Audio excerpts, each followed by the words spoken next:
92 days. That's how long I thought my barely begun career would last. 92 days. I was fresh out of college and so excited because I had landed the best job in the world. I had been hired as an intern for the laundry care brands. Exciting? Well, probably not for most, but to me it didn't get any better than that. Here I was being trained on the job every day and absorbing knowledge like a sponge. I had wonderful colleagues who were all really, really nice to me, and I had the most amazing manager, Mr. Brown.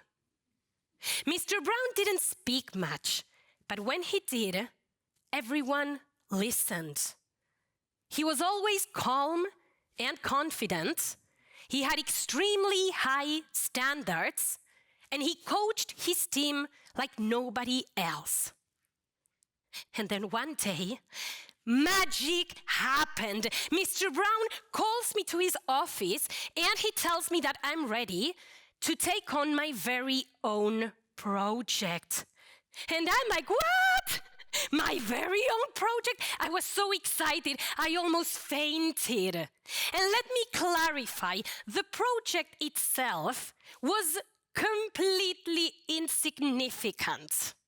Like on a scale from 1 to 10, in terms of how strategic it was, well, it was a solid 0. And available budget, well, also 0. Zero, null, nada. In the corporate jargon, we often say, well, we need to find ways to do more with less.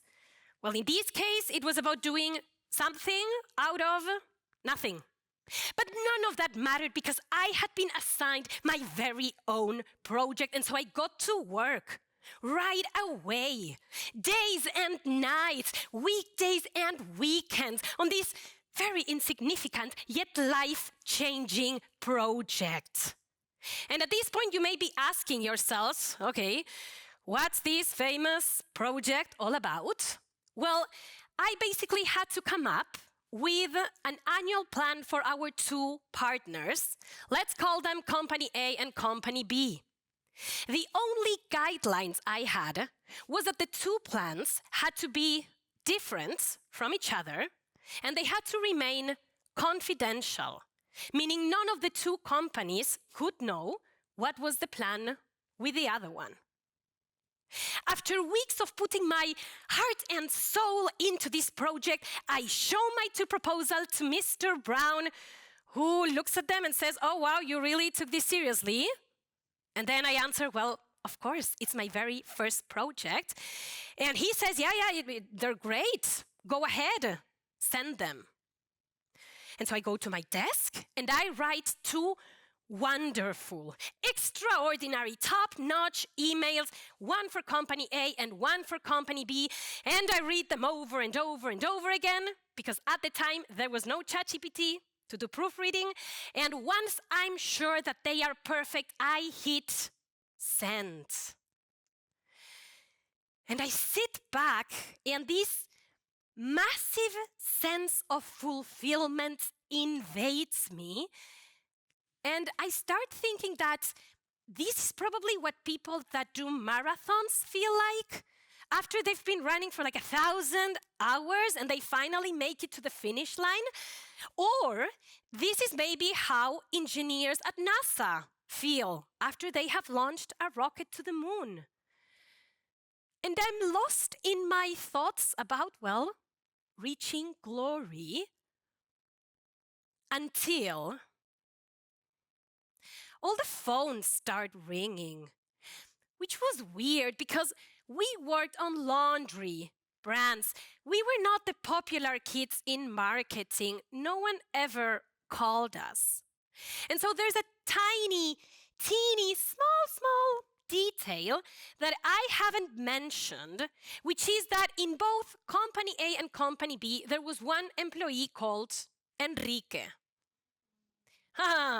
Different people, same name. And some of you already guessed it over here. Well, yes, I had made the very smart mistake of putting the wrong Enrique in the wrong email.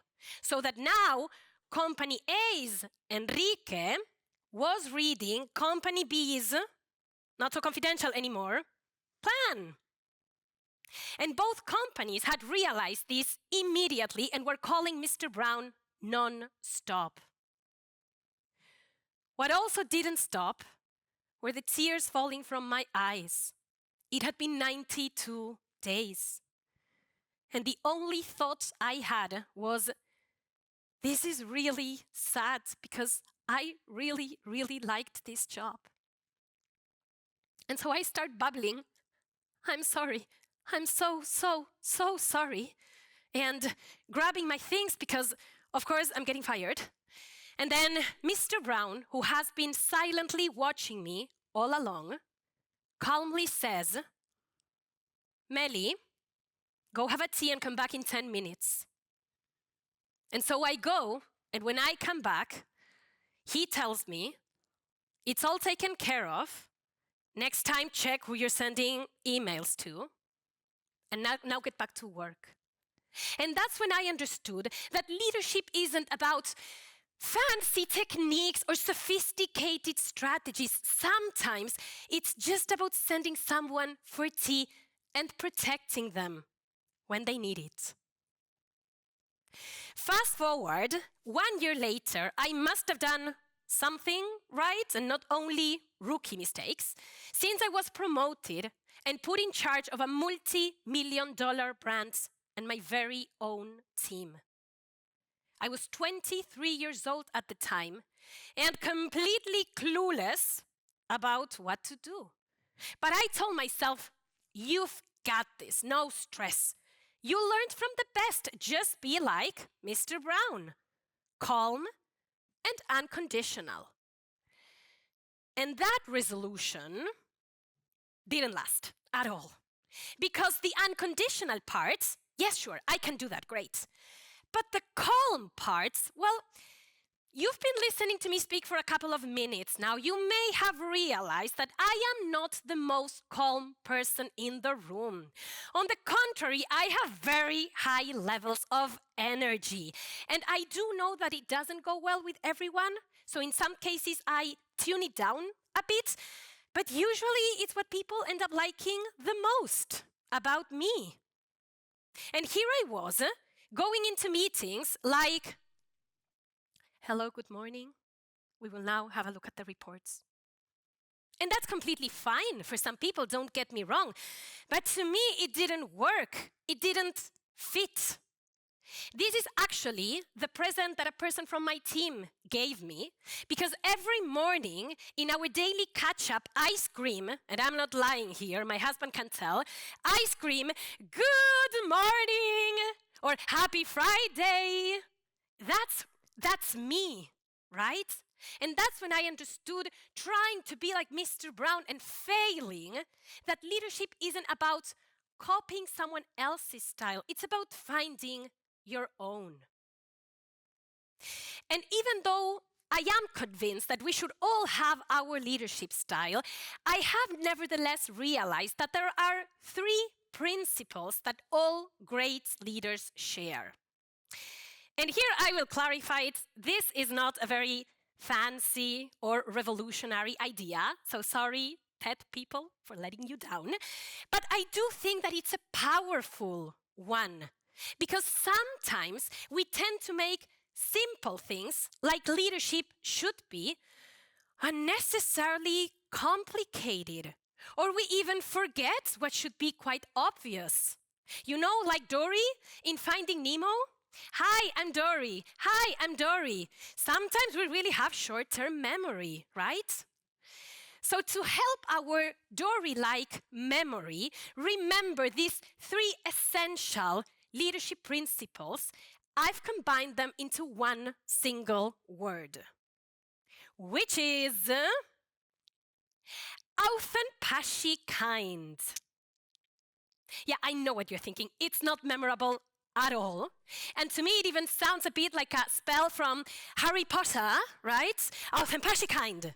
But anyway, I'll be honest here. I spent hours trying to come up with something better and simply couldn't. So just stick with me, okay? So what on earth does authenticated mean? Well, the very first essential leadership principle is authenticity. We already covered it. Mr. Brown was authentic in his calm, confident way. I'm authentic in my energetic, enthusiastic way. Whatever your style, stick to it. I've come to understand that people don't admire perfect leaders. They like human, genuine, authentic ones. The second term in my wonderful and memorable authenticated word is passion. I had this great university professor who always told us the same. Whatever you do it with passion. Whether you decide to dedicate yourself to studying or cooking or playing basketball, it doesn't matter. Just do it with passion. Because life is too short to do things in a just okay way. Passion means caring. It means going the extra mile. And I will confess here that I may have taken this going the extra mile thing a bit too far. I bring cake to work meetings, like real cake, in Tupperware, to very formal and serious meetings. But I love to bake, so it gives me an excuse to do it. And I find that people think and behave better when they have some sugar in their systems. And everyone always seems to really like it, so I just keep on doing it. Once I had a meeting with a very, very tough investor. And before we began, while we were sharing my lemon cake, he started telling me about his own mother's baking, and it was a beautiful moment. Did it make him less tough afterwards during the meeting? No, not at all. I wish, but no. But still, for 5 minutes, we shared a deep human connection. Those moments strengthen relationships, and they make us feel like we are part of something bigger than us. Passion is contagious. And when it's there, well, let's say it's the cherry on the cake. The last word in authenticated is very good. Kindness. Kindness often gets underestimated or even forgotten. But I do think that kindness, it's like the icing on the cake. It's this upper layer that can make cake or teams go from to right? Allow me to get a bit philosophical here, so bear with me. If we think about the most scarce resource we all have in life as humans, it's time. I saw this image and I completely freaked out because honestly, life looks so damn short. Some of us will have some more time, some of us some less. But whatever the case, we will spend a huge amount of it with people that we didn't necessarily choose. Yes, we choose our partner. Yes, we choose our friends. But we don't generally choose our boss. We don't choose our hockey team's coach. And yet we spend a massive amount of time with them. I think about this every day because to me, leading others represents a huge responsibility. Someone's day-to-day potentially depends on me. How I greet them, how I answer to their questions, how I react when they send an email to the wrong Enrique. As leaders, we set the tone, and it's so important that we set a positive one where people feel comfortable and valued and just simply happy. And I know that maybe some of you may be thinking, yeah, sure, being kind, I cannot do that at work. I would seem weak. Well, here's the thing. It's completely fine to be part of a high demanding culture, to push others to the limit, to deliver great results, even to provide very hard feedback when needed. And yet, you can still be kind.